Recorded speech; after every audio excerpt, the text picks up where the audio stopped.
ہیں نا اپنے گھروں پر. ایک بڑی پیاری سی بات لکھی تھی, میں نہیں کہتا کہ کس نے لکھی ہوئی تھی بات. کسی نے پوچھا کہ اس یہ 5 انگلیوں کا نشان کیا ہے؟ بچہ تھا بتانے والا, اس نے کہا اگر ہم کسی پہ لعنت کرتے ہیں نا تو ایسے کرتے ہیں, کسی پہ لعنت کرتے ہیں تو ایسے کرتے ہیں. اللہ نے ان کے کھاتے میں یہ معاملہ لکھ دیا ہے. او بھائیو, سوچنے کی بات ہے پانی کہاں سے بند ہوا. آج بھی دیکھ لو کربلا کے ارد گرد کون سی نہر بہتی ہے, کون سا چشمہ ہے, کون سا دریا ہے کہ جس دریا کے کنارے میں یہ واقعہ رونما ہوا. عقلیں کام نہیں کرتی لوگوں کی. قصے کہانیوں پہ ہم بہت دلچسپی لیتے ہیں. اور بھائی کوئی نہر نہیں وہاں پہ, کوئی چشمہ نہیں وہاں پہ. آج کے دور میں ایک جھیل ہے کربلا سے, وہ بھی 25 کلومیٹر جنوب کی طرف واقع ہے, 25 کلومیٹر کے فاصلے پہ. وہ بھی اس وقت جھیل, اس کا نام و نشان نہیں تھا. آج وہ جھیل موجود ہے, اٹھا کے دیکھیے نیٹ پہ. اس سے پہلے تو یہ جھیل بھی نہیں تھی, تو پانی کہاں سے بند ہو گیا تھا ان کا؟ پانی میرے بھائی نہیں بند ہوا. یہ چلا ہم آگے جب واقعہ بیان کریں گے کربلا کو اس میں تفصیل بتاؤں گا کہ پانی کوئی بند نہیں ہوا. یہ سارے کا سارا الزام ہے اور اس پہ تبرہ کیا جاتا ہے ابو بکر پہ, عمر پہ. تو میں بات کر رہا ہوں عمر بکر رضی اللہ عنہ کی. پیارے پیغمبر نے فرمایا کہ یہ وہ شخص ہے کہ پوری ہوئے زمین پر جہاں سے سورج طلوع ہوتا ہے غروب ہوتا ہے, کوئی ایک شخص ایسا نہیں ہے کہ جو سورج اور چاند سے فائدہ حاصل کرتا ہو اور ابو بکر سے بہتر ہو. ابو بکر سے سارے نیچے ہیں انبیاء کے بعد. اور ایک دفعہ ام المؤمنین عائشہ فرماتی رضی اللہ تعالی عنہا رات ستاروں کے ساتھ چمک رہی تھی, ابھی چاند طلوع نہیں ہوا تھا اور ہم صحن میں لیتے ہوئے تھے اور چاند آسمان کی طرف نگاہ اٹھائی. بے شمار ستارے جو گنتی میں نہیں آتے, جن کا اعداد و شمار ممکن نہیں ہے, چھوٹے بڑے چمک رہے تھے. اللہ اکبر کبیرہ. میں نے پیارے پیغمبر سے پوچھا آقا ایک سوال ہے. آپ نے فرمایا پوچھو عائشہ کون سا سوال ہے؟ اللہ کے رسول بتلائیے اتنے ستارے جو آسمان پر ہیں, جن کا گننا, جن کا اعداد و شمار کسی کے بس میں نہیں ہے. ایک سوال یہ ہے کیا اتنی کسی کی نیکیاں ہوگی قیامت کے دن؟ اللہ اکبر کبیرہ. پیارے پیغمبر نے فرمایا کہ عائشہ ہاں اتنی نیکیاں ہیں. اللہ کے رسول کس کی؟ ام المؤمنین کہتی ہے میرے دل میں فوراً خیال آیا, کیونکہ جب پیارے پیغمبر سے پوچھا گیا جنگ ذات السلاسل کے بعد عمرو بن عاص کہتے ہیں, صحیح بخاری کی حدیث ہے, میں نے پوچھا ایو من احب الیہ یا رسول اللہ صلی اللہ علیہ وسلم, اللہ کے رسول بتلائیے اس دنیا میں, اس کائنات میں آپ کو سب سے زیادہ محبوب کون ہے؟ آپ نے فرمایا عائشہ. عمرو بن عاص کہتے ہیں میں نے پھر پوچھا اللہ کے رسول, میں نے عورتوں میں سے بیویوں میں سے نہیں پوچھا, میں نے پوچھا آپ کو اپنے صحابہ میں سے, اپنے ساتھیوں میں سے, آج ان لوگوں میں سے آپ کو سب سے زیادہ کون پسند ہے؟ کہا ابوہا. عمر پھر کیا پوچھتے ہو؟ عائشہ عورتوں میں مجھے پسند ہے اور سب سے زیادہ پسند دنیا میں مجھے اس کا باپ ابو بکر ہے. ثم ایو, پھر پوچھا کون؟ آپ نے فرمایا ثم عمر, پھر مجھے عمر زیادہ پسند ہے. محمد بن حنفیہ یعنی کہ محمد بن علی رضی اللہ عنہ سیدنا علی کے سگے بیٹے ہیں, امام حسن و حسین کے چھوٹے بھائی ہیں. علی پیارے پیغمبر کے یہ بھی نواز سے ہی لگے, پیارے پیغمبر کے نواز سے ہی لگے, یعنی کہ علی کے چھوٹے بیٹے ہیں اور سب سے زیادہ علی انہی سے محبت کرتے تھے, محمد بن علی سے رضی اللہ عنہ. صحیح بخاری کی حدیث ہے. ان سے کسی نے پوچھا کہ آپ بتائیے ابو بکر کے بارے میں, عمر کے بارے میں. محمد بن علی کہتے ہیں میں تجھے کیا بتاؤں, میں نے خود اپنے باپ سے پوچھا تھا, اپنے باپ علی سے پوچھا تھا کہ ابا جان بتائیے اللہ کے رسول کے نزدیک سب سے زیادہ افضلهم من کان احب الی رسول اللہ صلی اللہ علیہ وسلم, سب سے زیادہ نبی کو پسندیدہ شخصیت کون سی تھی؟ تو کہا میرے باپ نے کہا, خلیفہ جہار نے کہا, علی نے کہا, حیدر کرار نے کہا, پیغمبر کے دماد نے کہا, فاطمہ کے شوہر نے کہا سب سے زیادہ اللہ کے رسول کو اگر کوئی پسندیدہ شخصیت تھی تو کہا ابو بکر کے علاوہ اور کون ہو سکتا ہے؟ میں نے کہا پھر عمر تھے. محمد بن علی کہتے ہیں پھر میں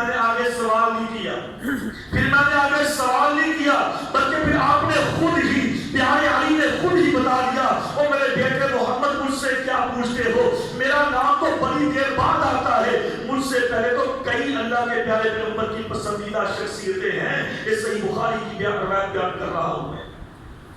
اللہ اکبر کبیرہ. یہ ابو بکر رضی اللہ تعالی عنہ. آج لوگ اس کے بارے میں بات کرتے ہیں اور یہ بھی اعتراض ہے کہ پیارے پیغمبر کی میت مبارک آپ کا جسد اطہر ابھی حجرے میں تھا اور ان کو نعوذ باللہ خلافت کی پڑ گئی. اور بھائی کو سن لیجئے، میں ایک چھوٹی سی وضاحت پہلے کر دوں تاکہ بات سمجھنے میں آسانی ہو جائے. ان روافظ کہتے ہیں شیعہ کو، جو اپنے آپ کو شیعہ علی کہتے ہیں. ان روافظ نے سب سے پہلے قرآن مجید کے اندر گھسنے کی کوشش کی. قرآن مجید کی آیات کو بدلا، بلکہ بدل بھی دیا، کچھ صورتوں کو بدل بھی دیا.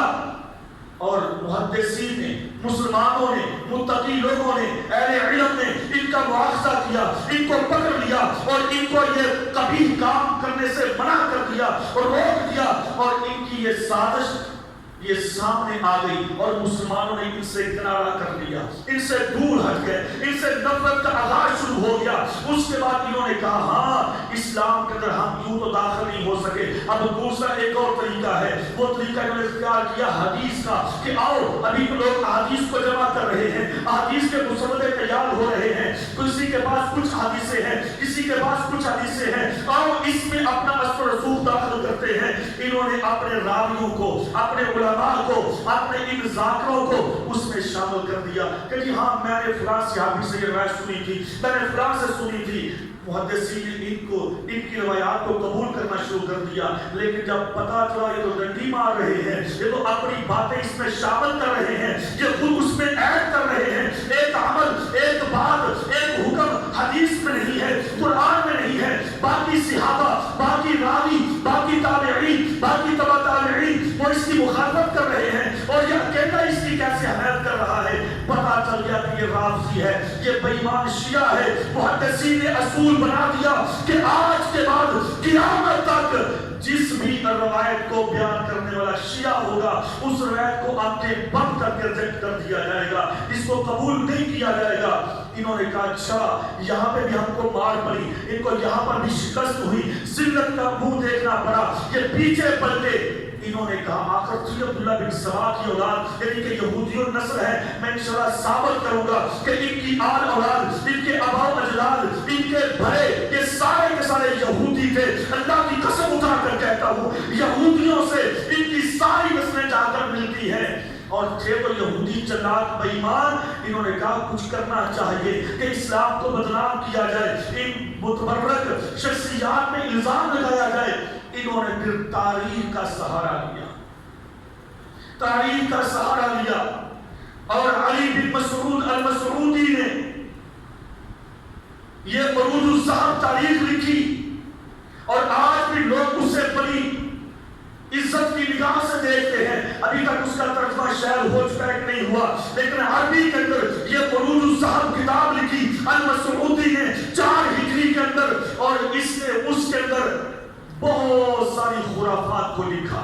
پھر تاریخ طبری دنیا میں آئی، یہ بھی لکھنے والا شیعہ. میں کہنا یہ چاہتا ہوں کہ تاریخ مسعودی لکھنے والا شیعہ ہے علی بن حسن المسعودی، اور اس کے بعد تاریخ طبری لکھنے والا ابن جریر طبری وہ بھی شیعہ ہے. اور انہوں نے کہا ہاں یہاں سے ہم لوگوں کو برگلا سکتے ہیں، اسلام کو بدنام کر سکتے ہیں. انہوں نے اس میں اپنی باتیں ایڈ کرنا شروع کی اور جہاں پہ ان کا دور لگا انہوں نے دور لگا دیا. بلکہ ابن مسعودی نے اپنی کتاب عروج الذہب پہلی جلد کے اندر صفحہ نمبر غالباً 23 ہے، عربی میں بیروت کی چھپی ہوئی ہے. اس نے تو یہ لکھا ہوا ہے کہ جب اللہ نے نبی آدم کو پیدا کیا، آدم کو بنانے کے بعد جب اللہ نے اس میں سے تھوڑا سا حصہ مٹی کا لے کے جب اس کا پتلا بنایا آدم کا، ایک تھوڑا سا پتلا کا مٹی لے کے ایک سائڈ پہ کر دی اور اس میں اللہ نے روح نہیں پھونکی، بلکہ اس کو اللہ نے اپنے نور کے ساتھ گوندا، اپنے نور کے ساتھ گوندا. اور اس کے بعد اللہ نے اس کے اندر بعد میں خود روح پھونکی اور پھر اس میں اللہ نے ساتھ یہ کہہ دیا کہ یہ وہ نسل ہے جو آخر میں چلتے چلتے چلتے میرے پیارے پیغمبر محمد صلی اللہ علیہ وسلم اور اس کے بعد ان کی آل اولاد میں آئے گی. اور جس نے بھی ان کی آل اولاد کی وصیت پہ عمل کر لیا وہ جب کیا باقی سب جہنمی ہے. لیکن یہ بے ایمان تو نبی آدم سے پہلے کی یہ اہل بیت کی باتیں کر رہے تھے. یعنی کہ مسلمانوں سے دھوکہ ہونا شروع ہوا جب حدیث میں ان کو جگہ نہ ملی، قرآن مجید کی تفاسیر تراجم میں جگہ نہ ملی، تو انہوں نے پھر تاریخ کے اندر اپنا اثر و رسوخ بڑھا کر، اور آج میرے بھائیوں میں مولوی ہوں یا کوئی اور مولوی ہے، کوئی بھی بڑے سے بڑا عالم ہے، جب بھی وہ اپنے واقعات بیان کرتے ہیں نا، انہی تاریخوں سے بیان کرتے جو شیعہ کی لکھی ہوئی ہے. اور پھر بعد میں ابن خلدون، ابن کثیر اور دیگر ائمہ کرام نے مکمل چھان بین کی ہے، لیکن چونکہ وقت کافی گزر چکا تھا، 6 ہجریاں ہو چکی تھی، یعنی کہ 6 صدیاں گزر چکی تھی، تو انہوں نے پھر جو ان کو یعنی کہ صحیح اسناد مل سکی انہوں نے وہ پھر نوٹ کی، اور جو نہ مل سکی انہوں نے کہہ دیا کہ طبری نے یہ کہا ہے، مسعودی نے یہ لکھا ہے، یعنی کہ اس پہ ہم یقین نہیں کر سکتے. میں نے پچھلے خطبے میں بتایا تھا کہ 3 راوی ہیں ان سارے واقعات کو بیان کرنے والے، اور کوئی راوی نہیں ہے. لوط بن یحییٰ ابو مخنف اور واقدی اور اس کے بعد حشام کلبی، ان تینوں نے ان روایات کو بیان کیا ہے، ان رپورٹوں کو بیان کیا ہے. تو عرض کرنا چاہتا ہوں انہی بدبختوں نے یہ ایک ہوا پھیلا دیا کہ پیارے پیغمبر کا جسد اصغر ابھی گھر میں پڑا ہوا تھا اور ان کو خلافت کی پڑ گئی. اور بنی سعدہ، سقیفہ بنی سعدہ کے اندر انہوں نے گٹھ جوڑ کر کے خلافت کا اعلان کر دیا. میرے بھائیوں لمبی تفصیل ہے، صحیح بخاری کے لیے مکمل تفصیل کے ساتھ روایت موجود ہے. میں صحیح بخاری کا حوالہ اس لیے دیتا ہوں، اور بھی کتابوں کے اندر یہ حوالہ جات موجود ہے، کیونکہ صحیح بخاری وہ عظیم کتاب ہے جس کے بارے میں تمام امت مسلمہ کی بات کرتا ہوں، غیر مسلموں کی بات نہیں. امت مسلمہ کا اس بات میں اتفاق ہے، اصح الکتب بعد کتاب اللہ کی، اللہ کی کتاب قرآن مجید کے بعد اگر سب سے صحیح ترین کوئی کتاب ہے تو وہ صحیح جامع صحیح ہے، یعنی کہ البخاری ہے. تو اس کے اندر یہ واقعہ تفصیل کے ساتھ موجود ہے، اور بیان کرنے والے بھی خود سیدنا عمر رضی اللہ تعالیٰ عنہ فرماتے ہیں پیارے پیغمبر صلی اللہ علیہ وسلم کا جسد مبارک ابھی گھر میں پڑا ہوا تھا کہ بنی ساعدہ کے اندر، یہ ایک جگہ کا نام تھا مدینے میں، وہاں پہ کچھ انصار جمع ہو گئے، کچھ لوگ جمع ہو گئے. انہوں نے کہا کہ بھئی پیارے پیغمبر تو دنیا سے تشریف لے گئے، اب خلافت کا کون حقدار ہوگا؟ آپس میں مشورہ کیا. انہوں نے سعد بن عبادہ رضی اللہ عنہ جو کہ انصار کے وہ سردار تھے ان کو آگے کھڑا کر دیا، اور باہر سے صحابہ اکرام گزرے، اور گزرنے والوں نے عمر کو آواز دی، کہا عمر بات سنو، تم تو ادھر تجہیز و تکفین میں مصروف ہو، اور ادھر بنو سعدہ کے اندر سقیفہ کہتے ہیں کہ چھوٹے سے چھپڑے کو، یعنی کہ سقیفہ بنو سعد کے اندر تو یہ معاملہ چل رہا ہے. عمر رضی اللہ عنہ نے کہا اچھا اگر یہ مسئلہ ہے تو یہ معاملہ بڑا خراب ہو جائے گا، یہ تو اختلاف، یہ تو فتنہ کھڑا ہو جائے گا. انہوں نے سارا انتظام وہیں پہ چھوڑا. ابو بکر رضی اللہ عنہ کا ہاتھ پکڑا. خود عمر بیان کرتے ہیں کہ میں نے ابو بکر کا ہاتھ پکڑا، ہاتھ پکڑ کے میں ان کو وہاں پہ لے گیا. جب وہاں پہ پہنچا تو آگے بحث چل رہی تھی خلیفہ کس کو بنایا جائے. پیارے پیغمبر تو دنیا میں رہے نہیں. انصاری کہنے لگے ہاں ہمارا ایک قبیلہ ہے، ہمارا علاقہ ہے. پیارے پیغمبر تو دنیا سے چلے گئے، ہم میں سے ایک آدمی کو آگے بنانا چاہیے. سعد بن عبادہ رضی اللہ عنہ جو کہ صحابی رسول بھی ہیں، بدری صحابی بھی ہیں، ہاں یہی سب سے متقی پرہیزگار ہیں، انہی کو بنا دیا جائے. یہ آپس کے اندر ایک مشورہ ہو رہا تھا. اور جب پیارے پیغمبر کے یہ دونوں جانشین ابو بکر عمر وہاں پر پہنچے تو لوگ دیکھ کے کہتے آؤ جی بیٹھو، تم بھی کوئی مشورہ دو. عمر کہتے ہیں میں نے کہا میرے بھائیوں بات سنو، یہ خلافت، یہ ابھی سے حکمرانی اقتدار، اس باتوں کو چھوڑیے، لیکن میں ایک بات تمہیں کہنا چاہتا ہوں، ایک بات تمہیں بتلانا چاہتا ہوں. اللہم صحیح بخاری کی حدیث ہے، کہتے میں نے ابو بکر کا ہاتھ پکڑا اور میں نے کہا بنو سقیفہ کے لوگوں، انصار کے لوگوں اور کچھ مہاجرین بھی تھے، سب کو مخاطب کر کے کہا مجھے بتاؤ جو اللہ نے فرمایا تھا الا تنصروہ فقد نصرہ اللہ. جب کسی نے نبی کی مدد نہیں کی تو اس بندے نے، اللہ نے اس بندے سے اپنے پیغمبر کی مدد کروائی. وہ کون تھا؟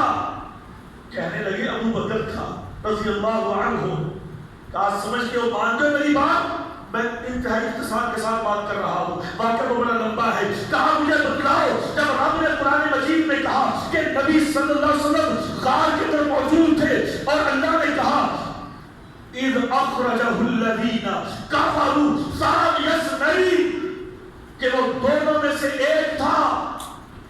اللہ نے یہ لکھا ابو بکر یا محمد صلی اللہ علیہ وسلم اور ابو بکر نہیں، کہا دونوں میں سے ایک، یعنی اللہ نے نبی کے اور پیغمبر کے جسم کو یکجانیت دی، اللہ نے ان کو ایک قرار دیا۔ بتاؤ کون تھا؟ سبھی بولے ابو بکر تھا، اور کون تھا؟ کہا پھر مجھے یہ بتاؤ، جب اللہ رب العالمین کے پیارے پیغمبر نے فرمایا، بلکہ اللہ نے کہا اذ یقول لصاحبہ، سورہ توبہ ہے، اللہ نے کہا اذ یقول لصاحبہ، بتلاؤ اس صاحب سے مراد کون ہے؟ کہتے ابو بکر ہے۔ کہا مجھے بتلاؤ۔ پھر جب اللہ کے پیارے پیغمبر نے فرمایا لا تحزن ان اللہ معنا، ابو بکر کیوں گھبراتا ہے؟ میں اپنی بات نہیں کرتا، بلکہ تو میرے ساتھ ہے اور اللہ ہمارے ساتھ ہے۔ پیارے پیغمبر نے کس کو کہا؟ کہنے لگے ابو بکر کو کہا۔ عمر کہتے پھر میں نے کہا اگر کوئی ہے اتنی صفات والا آدمی، اگر کوئی ہے اتنی شان والا، اتنی فضیلت والا، تو لاؤ اس کو آگے کھڑا کرو، میں اس کے ہاتھ پہ بیعت کرتا ہوں۔ جب کوئی نہیں تو میں نے کہا لوگوں سن لو، پھر میں ابو بکر کے ہاتھ پہ بیعت کرتا ہوں، چونکہ اشارے ملتے ہیں، احادیث ملتی ہے، جس کا میں نے پچھلے خطبے کا ذکر کیا تھا کہ میرے بعد اگر کوئی خلیفہ ہوگا تو ابو بکر ہوگا، اس لیے پیغمبر کے ہاتھ پہ، پیغمبر کے بعد ابو بکر کے ہاتھ پہ بیعت کرتا ہوں۔ تو آپ کی یہ بات سن کر سارے انصاری صحابی اٹھے، انہوں نے بھی ابو بکر کے ہاتھ پہ بیعت کر لی۔ تو اب یہاں پہ جھگڑا نہیں رہا، یہاں پہ لڑائی نہ ہوئی، یہاں پہ کچھ بھی نہ ہوا، اور بلکہ میرے بھائیوں اس بات کا صحرا اللہ کی قسم صدیق اکبر پر عمر بن خطاب پہ جاتا ہے کہ جنہوں نے اتنے بڑے فتنے سے اور لڑائی جھگڑے سے امت کو بچا لیا، اگر نہ پتہ نہیں کیا کچھ ہو جاتا۔ شیطان تو یہی چاہتا تھا، لیکن اللہ نے اس امت کو بڑی تباہی سے بچا لیا۔ اور ابو بکر رضی اللہ عنہ پر بنا اتفاق، بنا چون چڑھا، کوئی ایک شخص بھی ایسا نہیں تھا جس نے یہ کہا ہو کہ میں ابو بکر کی بیعت نہیں کرتا۔ سب نے کہا ابو بکر سے بہتر اور کون ہو سکتا ہے، اور بہتر ہو سکتا بھی کیسے تھا؟ جب پیارے پیغمبر نے فرمایا صلی اللہ علیہ وسلم نے کہ سب کے دروازے بند کر دیے جائیں سوائے ایک ابو بکر کے، تو ابو بکر سے بہتر اور کون ہو سکتا تھا؟ یہی وہ نبی کے صدیق ہیں۔ اللہ اکبر۔ اور ان کی صداقت کی گواہی کون دیتا ہے؟ اللہ دیتا ہے۔ مجمع الزوائد جلد نمبر 1 صفحہ نمبر 41 پہ پیارے پیغمبر کہتے ہیں صلی اللہ علیہ وسلم، آپ نے فرمایا جب میں معراج کی رات گیا، آسمان سے واپس آ رہا تھا تو میرے ذہن کے اندر یہ سوالات آئے، کیونکہ پتہ تھا لوگوں کی کیفیات کا۔ آپ نے کہا، میں نے جبریل سے کہا، میں نے کہا جبریل ایک بات کہنا چاہتا ہوں۔ کہا جی کون سی ہے؟ کہا میں کہتا ہوں کہ جب میں جاؤں گا نیچے زمین پر تو یہ لوگ میری تصدیق نہیں کریں گے، لا یصدقونی، میری اس بات کی تصدیق یہ لوگ نہیں کریں گے۔ تو فقال جبریل نے کیا کہا؟ اللہ اکبر۔ اور بھائیو رب کی قسم کیا عظمت ہے، کیا شان ہے صدیق اکبر کی۔ جبریل نے کیا کہا؟ کہا اللہ کے پیغمبر آپ پریشان کیوں ہوتے ہیں؟ اس لیے کہ قال ابو بکر یصدقک ان الصدیق، بے شک ساری دنیا آپ کی مخالفت کرے، اکیلا ابو بکر آپ کی تصدیق کرے گا، اس لیے کہ ان اللہ صدیق، اللہ نے اس کو سچا بنایا ہے۔ اور پھر ایسے ہی ہوا، پھر ایسے ہی ہوا۔ جب پیارے پیغمبر زمین پہ تشریف لائے اور جب آپ نے واقعہ بیان کیا تو مشرکین مکہ نے بڑا اعتراض کیا، بڑی باتیں کی، کیسے ہو سکتا ہے، ممکن نہیں ہے، عقل نہیں مانتی، نقل نہیں مانتی، ایک رات میں اتنا بڑا سفر بھی ہو جائے، واپسی بھی ہو جائے، یہ نہیں ہو سکتا۔ لوگوں نے اپنی عقل کا استعمال کیا۔ ابو بکر رضی اللہ عنہ کے پاس لوگ اکٹھے ہو کر آئے، بات بڑی مشہور ہے، میں اشارہ کرتا ہوں۔ ابو بکر کیا ہوا؟ سنی ہے بات اپنے ساتھی کی؟ کیا ہوا بھائی؟ کون سی بات ہے جس کے بارے میں وہ کہتا ہے کہ اللہ کا رسول ہے، نبی ہے؟ سنی اس کی بات؟ بھئی ہوا کیا ہے؟ وہ کہتا میں رات آسمان پہ گیا اور میں سارے آسمانوں کی سیر بھی کی، بیت المقدس بھی گیا، وہاں پہ نبیوں کی جماعت بھی کروائی، واپس بھی آ گیا، ایک رات میں بکر کیسے ہو سکتا ہے؟ ابو بکر نے پوچھا کہ کہا کس نے ہے؟ کہنے لگے تیرے ساتھی محمد نے کہا ہے صلی اللہ علیہ وسلم۔ ابو بکر نے بلا چوچنا کہہ دیا، اللہ کی قسم اٹھا کر کہتا ہوں اگر پیارے پیغمبر نے کہا ہے تو پھر سچ کہا ہے، مجھے تمہاری تحقیق تصدیق کی ضرورت نہیں ہے، تم رکھو اپنی باتیں اپنے پاس، اگر میرے ساتھی نے کہا ہے تو پھر سچ ہی کہا ہے۔ اللہ نے کہا یہی تو صدیق ہے جس نے بلا چوچنا نبی کی بات کو پر آمنا مصدقنا کہا، نبی کی بات کو تسلیم کر لیا۔ نبی نہیں بھی تھے، نبی نے بتایا بھی نہیں، بتایا کافروں نے ہے، لیکن نبی کی بات کی تائید کر دی، نبی کی بات کی تصدیق کر دی۔ او بھائیو، اس کو کہتے ہیں صدیق رضی اللہ تعالی عنہ۔ ہمیں تھوڑی سی دو باتیں، اور یہ جو ہمارے مخالفین یعنی ان پہ اعتراض کرنے والے جو روافض ہیں، شیعہ ہیں، اب ان کے بڑے خود اس بات کو ماننے کے لیے مجبور ہوئے کہ ابو بکر سے بہتر اور کوئی آدمی دنیا میں تھا نہیں، کوئی صدیق تھا نہیں۔ کشف الغمہ بڑی معروف کتاب ہے، شیعہ کی بڑی معروف کتاب ہے کشف الغمہ، علی بن عیسیٰ اربلی نے لکھی ہے اور اس کا نام بڑا معروف ہے۔ اس کے اندر یہ اربلی لکھتا ہے، امام جعفر سے کسی نے پوچھا، اب امام جعفر کون ہے؟ زین العابدین کے بیٹے ہیں، زین العابدین کے بیٹے ہیں، یعنی کہ سیدنا حسین کے پوتے ہیں۔ امام جعفر سے کسی نے پوچھا کہ تلوار کی جو مٹھی ہوتی ہے، جو اس کی دستی ہوتی ہے، کیا اس پہ چاندی کا کور چڑھانا جائز ہے؟ امام جعفر نے کہا بالکل جائز ہے۔ آگے اس بندے نے دلیل پوچھی، کہ امام صاحب اس کی کوئی دلیل آپ کے پاس ہے؟ تو کہتے ہیں کہ ہاں، اس کی دلیل یہ ہے کہ ابو بکر رضی اللہ عنہ نے اپنی تلوار کی دستی پر چاندی کا خول چڑھایا تھا اور وہ آدمی رافضی تھا، شیعہ تھا۔ کہتا نہیں آپ ابو بکر کی مثال دیتے ہیں؟ اللہ اکبر کبیرہ۔ فَصَبَّبَ الْإِمَامُ عَنْ مَقَامِهِ فَقَالَ، وہ امام ابو جعفر کھڑے ہوئے، غصے سے چہرہ سرخ ہو گیا۔ یہ خود شیعہ لکھتا ہے، اربلی لکھتا ہے اپنی کتاب کشف الغمہ میں، کہتا ہے کہ فَصَبَّبَ الْإِمَامُ عَنْ مَقَامِهِ فَقَالَ، آپ نے کہا ہاں، غصے سے چہرہ سرخ ہو گیا اور کہا ہاں، میں صرف اس کی بات ہی نہیں کرتا بلکہ اعلم الصدیق، میں اس کو سب سے سچا مانتا ہوں، تو کون اس پہ اعتراض کرنے والا؟ نعم الصدیق، نعم الصدیق، نعم الصدیق۔ پوری مجلس میں کہا، 3 دفعہ کہا، بڑا کہا، زور سے کہا کہ ہاں وہ صدیق ہیں، وہ صدیق ہیں، وہ صدیق ہیں اور میں ان کی تعریف کرتا ہوں۔ اور آج یہ بے ایمان کس منہ سے کہتے ہیں ابو بکر رضی اللہ عنہ کے بارے میں کہ وہ ان کے مخالف تھے؟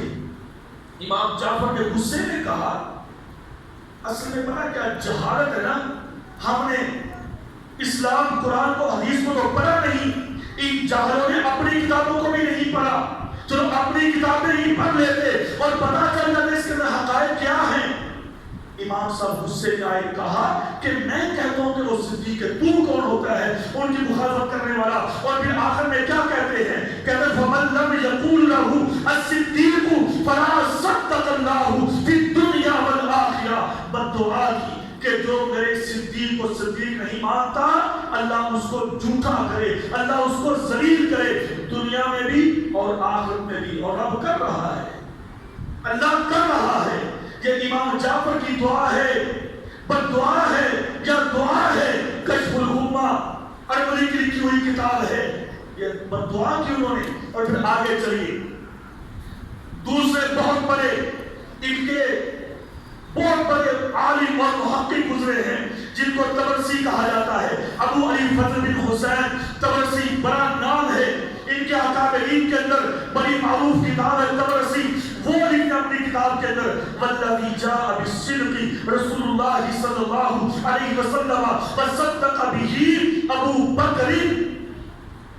یہ بہت بڑے مفسر ہیں شیعوں کے، طبرسی مجموع البیان کتاب لکھی انہوں نے، اور اس مجموع البیان جلد نمبر 1 جلد نمبر 8 اور صفحہ نمبر ہے 777، اس میں یہ سارا واقعہ تفصیل کے ساتھ موجود ہے.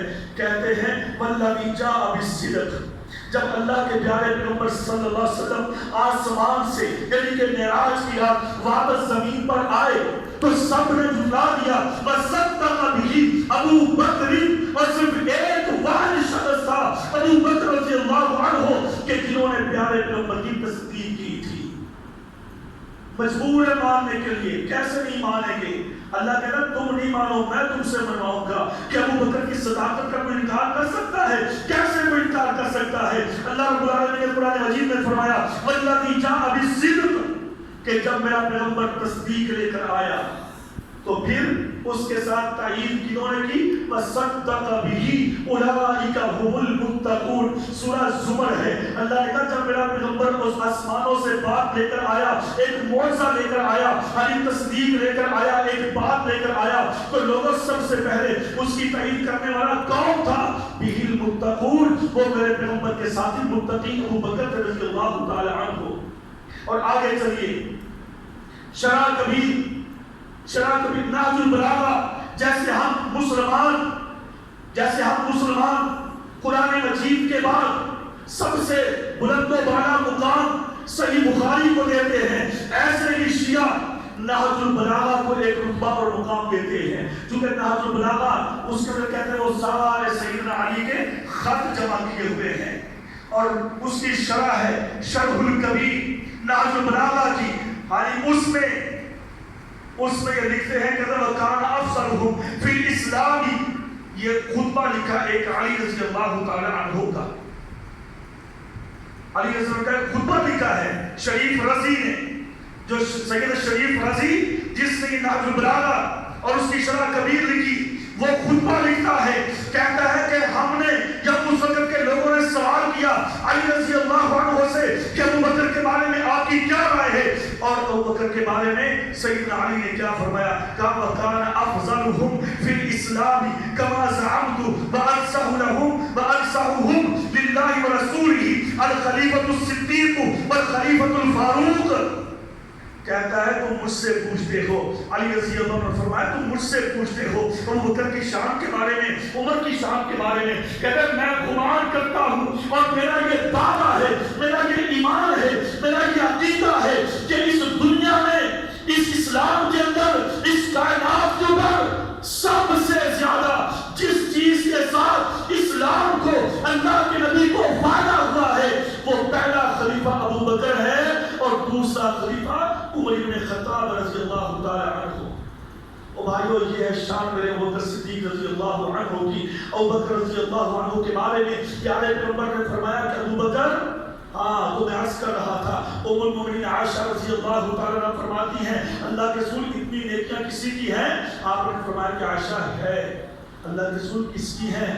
ماں جی نے کہا میرے دل میں آیا پیارے پیغمبر میرے بابا کا نام لیں گے. آپ نے فرمایا کہ عائشہ اتنی زیادہ نیکیاں ستاروں کے برابر جو گننے میں نہیں آتے، یہ ساری نیکیاں عمر کی ہیں. اللہ اکبر کبیرہ. عائشہ کہتی میں تھوڑی سی پریشان سی ہوئی، خاموش سی ہو گئی کہ اللہ کے رسول اتنی نیکیاں ستاروں کے برابر عمر کی. پیارے پیغمبر چہرہ شناس تھے، ماہر نفسیات تھے، سبحان اللہ. پیارے پیغمبر نے ام المؤمنین کا چہرہ دیکھا، کہا عائشہ کیوں پریشان ہے؟ میں سمجھ گیا ہوں تو یہ کہتی ہوگی اتنی نیکیاں عمر کی ہیں تو میرے باپ کو کیا مقام ملا ہے؟ کہا رب کعبہ کی قسم ہے جس نے مجھے حق کے ساتھ بھیجا، تیرے باپ ابو بکر کی ایک رات کی نیکی ان سے کئی گنا زیادہ ہے. ابو بکر کی نیکیاں تو اس سے بھی زیادہ ہے. اور عمر کہا کرتے تھے لوگوں میں اللہ کا واسطہ دے کر کہتا ہوں ابو بکر میری ساری نیکیاں لے لے، ابو بکر میری ساری نیکیاں لے جائے، ایک نیکی رات غارے وہ سور والی بس وہ نیکی مجھے دے دے. اللہ اکبر کبیرہ. جب پیارے پیغمبر کو لے کر نکلے ابو بکر رضی اللہ تعالیٰ عنہ، جب گھر سے لے کر نکلے اور کیسا وہ منظر تھا، کیا وہ حالات تھے، کیا وہ میرے بھائیوں کیسا وہ جذبہ تھا جب ساری دنیا کا کفر پیارے پیغمبر صلی اللہ علیہ وسلم کو قتل کرنے کے درپے تھا. وَإِذْ يَمْكُرُ بِكَ الَّذِينَ كَفَرُوا لِيُثْبِتُوكَ أَوْ يُخْرِجُوكَ وَيَمْكُرُونَ وَيَمْكُرُ اللَّهُ پھر میں نے اپنے پیغمبر کو وہاں سے نکالا. کس کے ذریعے نکالا؟ کس کے ذریعے نکالا؟ اللہ تنصروا فقد نصرہ اللہ. ابو بکر کے ذریعے نکالا. ابو بکر کے ذریعے ان کو غار میں پہنچایا. ابو بکر کے ذریعے ان کو میں نے مدینہ پہنچایا. یہ غار ثور کا واقعہ، ہجرت کا واقعہ، وقت بڑا قلیل ہوتا ہے میرے بھائیوں. انشاءاللہ یہ پھر آئندہ جمعے سے ہی اللہ تعالیٰ سمجھنے کی عمل کی توفیق دے. وما علیہ الا البلاغ.